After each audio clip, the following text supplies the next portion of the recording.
जन्मदिन आयोजन न कर सके। काफ़ी कोशिश किए तो गुरुदेव जी स्वीकृति दी, लेकिन वो मात्र 2 या 3 साल चला। अब किसी का जन्मदिन जब मनाया जाता है, आयोजित किया जाता है, तो उनके द्वारा समाज को जो मिला, हमें जो मिला,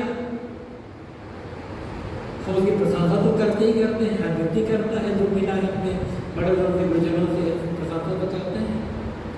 एक बार 2-3 साल बीत गए थे, तो 1 साल उधर पीछे दीपला के मेहाल में गुरुदेव का जन्मदिन आयोजित हो रहा था, इसी मतलब पड़ोसी अन्य लोग बोल रहे थे, यहाँ अपने निवास से निकल करके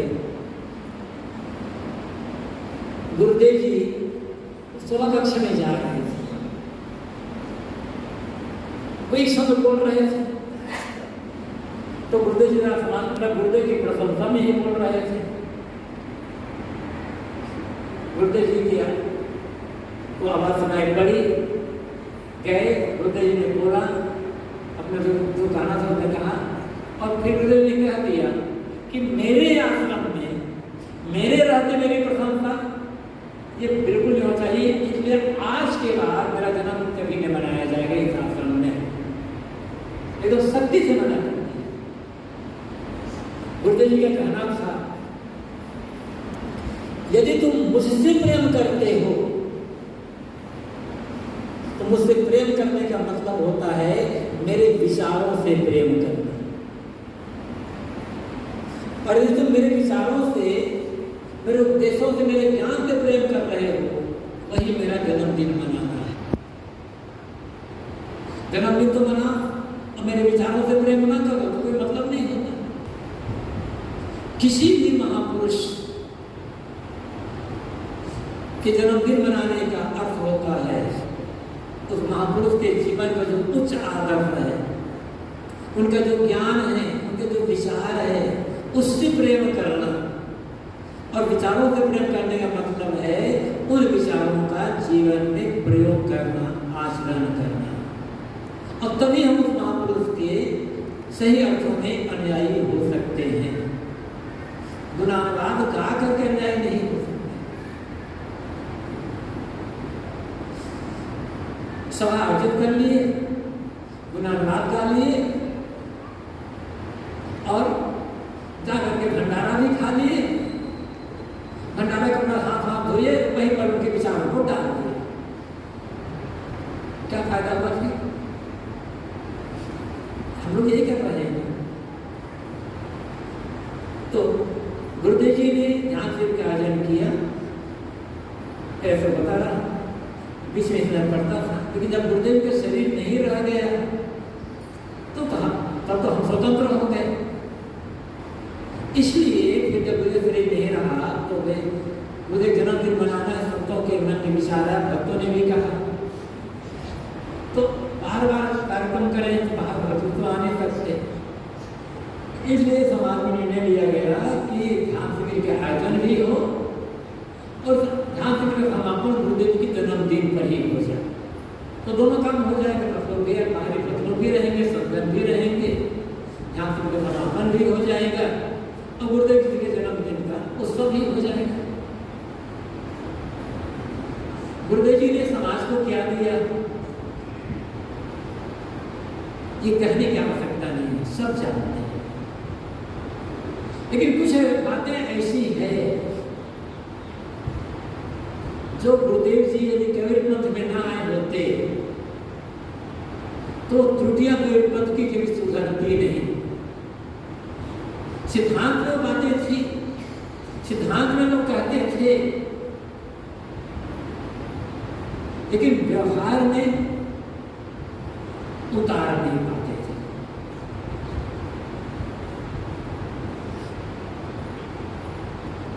सबसे पहली बात,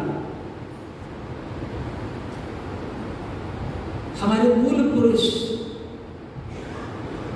सदगुरु कबीर ने पहली बार ये जात पात के ढकोते पर इतना झकझोर करके कहा है कि उतना तीव्र शब्दों में तो किसी ने नहीं कहा होगा। इतिहास में।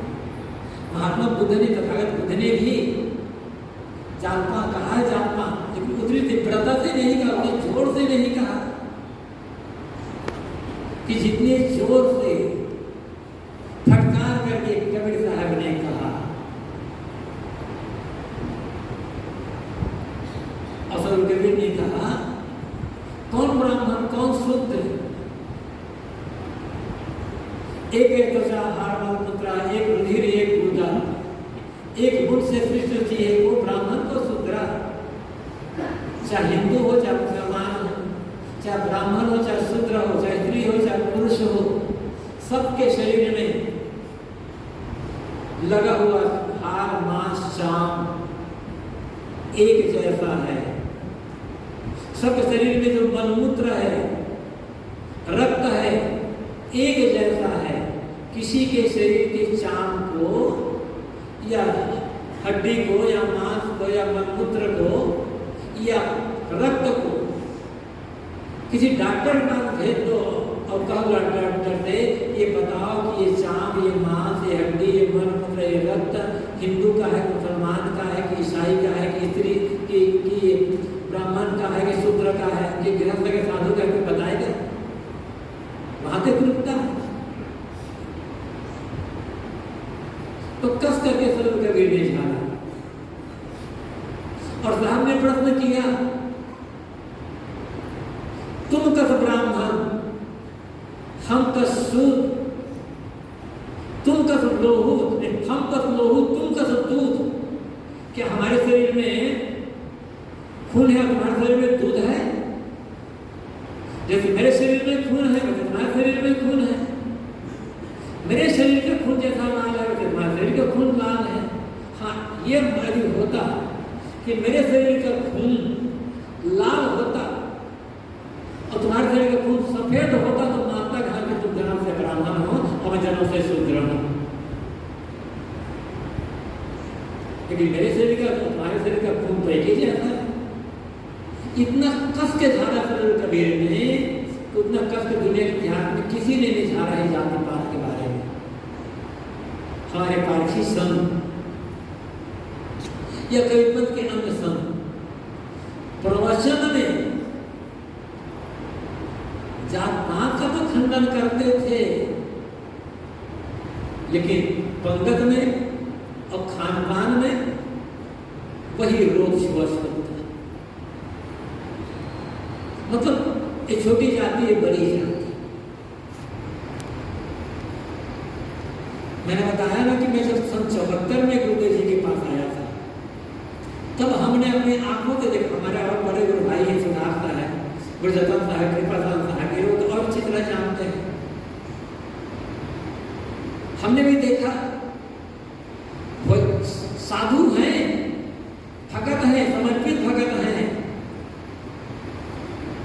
सत्संग में सब एक साथ बैठे हुए हैं। और जब पंगत होती थी तब बड़ी जाति वाले साधु की पंगत अलग और छोटी जाति वाले साधु पंगत अलग।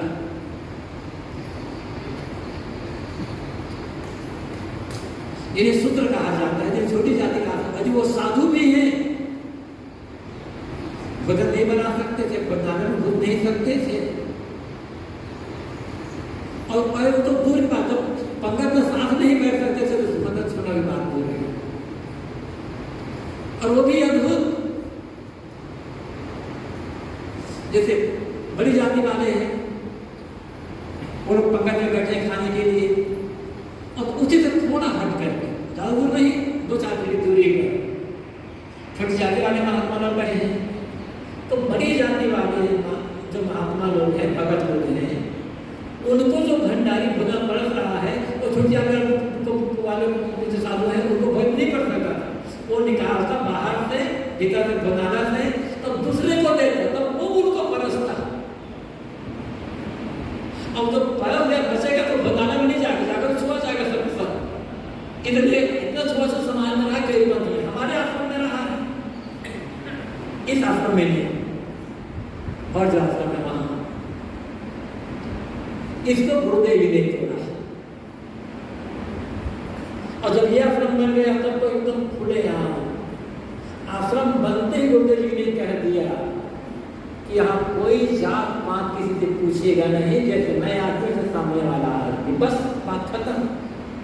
और तब से यहाँ तो जात पात जात कौन वर्ण हो कौन दूध हो, अरे दूध तो सफेद होता है भाई, कहीं किसी दूध काला होता हो, पीला होता हो, लाल होता हो, तो थोड़ा दिखाना आप लोग कौन दूध हो कौन। कई पूछेंगे महाराज कौन पुत हो, अरे माँ के पुत है आप कौन दूध हो। छोटे बच्चे थे तो माँ का दूध पिए, बड़े हुए तो गाय का दूध पिए, भैंस का दूध हुए कभी बकरी दूध पी लिए, और आधो कोई दूध है नहीं। लेकिन कौन दूध है महाराज, अजीब लोग। इसको गुरुदेव जी ने तोड़ा।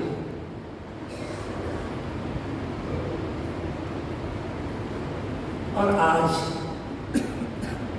कभी पंथ में लगभग हर आश्रम में ये जातिवाद का रोग खत्म हो जाए और सबको बराबर। हमारे समाज के संत छोटी जाति पैदा हुए, जैसे शुक्र कहते हैं, उन्हें भोजनालय में थाली नहीं दी जाती थी, उनकी थाली अलग होती थी और उनकी थाली भोजनालय में आ नहीं सकती थी, इतना रोग था। इसको गुरुदेव जी ने तोड़ दिया। बहुत बड़ा उपकार है गुरुदेव जी का कबीर पंथ के लिए। मैं कहता हूं एक संयोग कहिए, गुरुदेव जी का एक संयोग कहिए, चाहे को भी कहो। गुरुदेव जी थोड़े इसमें विरोध नहीं हुआ, गुरुदेव कहा कि विरोध नहीं करता है, क्यों? संयोग से गुरुदेव जी ना ब्राह्मण घराने में हुआ है। छोटे घराने में होता ना तो तोड़ना बड़ा मुश्किल पड़ता है, याद रखना।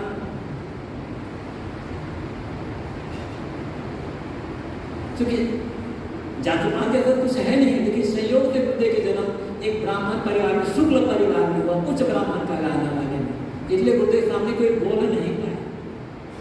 वो भी संयोग ही करना चाहिए। जब आवश्यकता होती है ना तो प्रकृति व्यवस्था करती है। मानो गुरुदेव जी के लिए प्रकृति ने व्यवस्था करके भेजा था, जाओ कई ग्रंथ में बहुत बड़ा रोग छाया हुआ है। ये बहुत बड़ा उपकार है गुरुदेव जी का। पहले तो ये मैंने कहा कि ध्यान का प्रारंभ करना, ध्यान से लेकर प्रारंभ करना, ये गुरुदेव जी का एक अद्भुत देन है। फिर जात पात को तोड़ना, एक बहुत गुरुदेव की बहुत बड़ी देन। और हमारे संतों ने कहा कि साधुओं के लिए तो आश्रम था, लेकिन साधिकाओं के लिए आश्रम कहीं नहीं था। कभी के पंथ के पास सिद्धांत में कहीं नहीं था। गुरुदेव की कृपा से अनेक जगह आश्रम बन गए, जहाँ आज साधुनियाँ स्वतंत्र रूप से रह करके साधना कर रही है। बहुत बड़ा उपकार है, और भी बहुत बड़ा अनेक हैं। और गुरुदेव जी ने जो कहा करके दिखलाया, प्रयोग करके दिखलाया।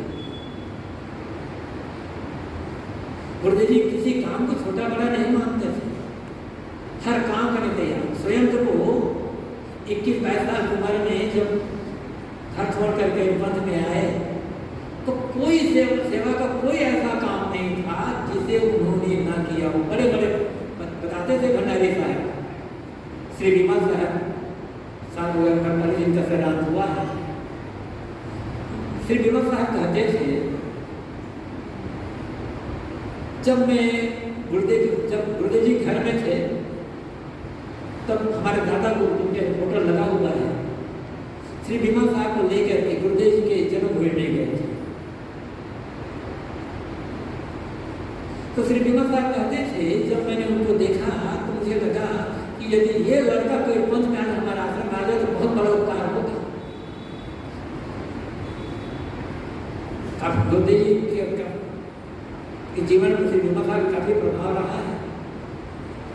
श्री विमल पता जब वो साहब ये आ गए तो मैं सोचता था कि विलास साहब पढ़ने लिखने का तो काम करेंगे, बहुत बढ़िया काम करेंगे, लेकिन ये मोटी सेवा का काम, छोटा काम नहीं कर पाएंगे। ऐसा मैं सोचता था। जैसे किसान श्रीनिवास साहब कहते थे। लेकिन श्रीनिवास साहब बताते थे जब भोजन बनता था ना तो भोजनालय में जो सबसे बड़ा बर्तन होता था बोलते थे माने उसी को उठाते थे। हमारे साथ लोग होते हैं कि कौन बर्तन छोटा है, क्या करते थे सबसे बड़ा बर्तन